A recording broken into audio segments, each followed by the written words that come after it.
Yosef Nicodemus isa kafanani Golgotatti isa walani Guyya sadi booda gaaf lilbata du'a mo'ee ka'eera waaqni waaqota Gooftaan Yesuus du'a mo'ee hangafoomna isaan du'a ka'ee awwaala keessa hin jiru duwwaadha ka'eera inni Kiristoos mootiidha.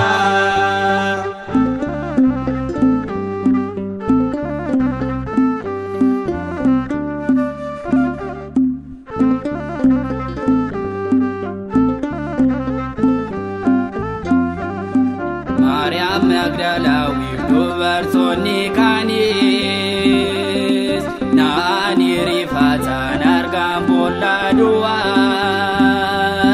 ka'eera siin jiru hangafa ta'eera jedhanii dubbatan ergamoonni Gooftaa. Gooftaan Yesuus du'a mo'ee hangafoomna isaan du'a ka'ee awwaala keessa hin jiru duwwaadha ka'eera inni Kiristoos mootiidha.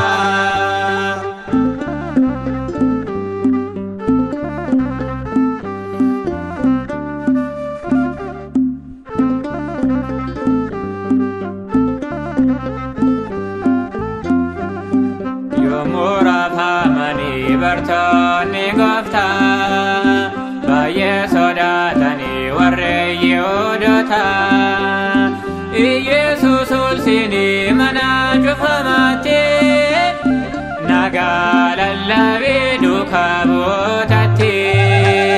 Gooftaan Yesuus du'a mo'ee hangafoomna isaan du'a ka'ee awwaala keessa hin jiru duwwaadha ka'eera inni Kiristoos mootiidha.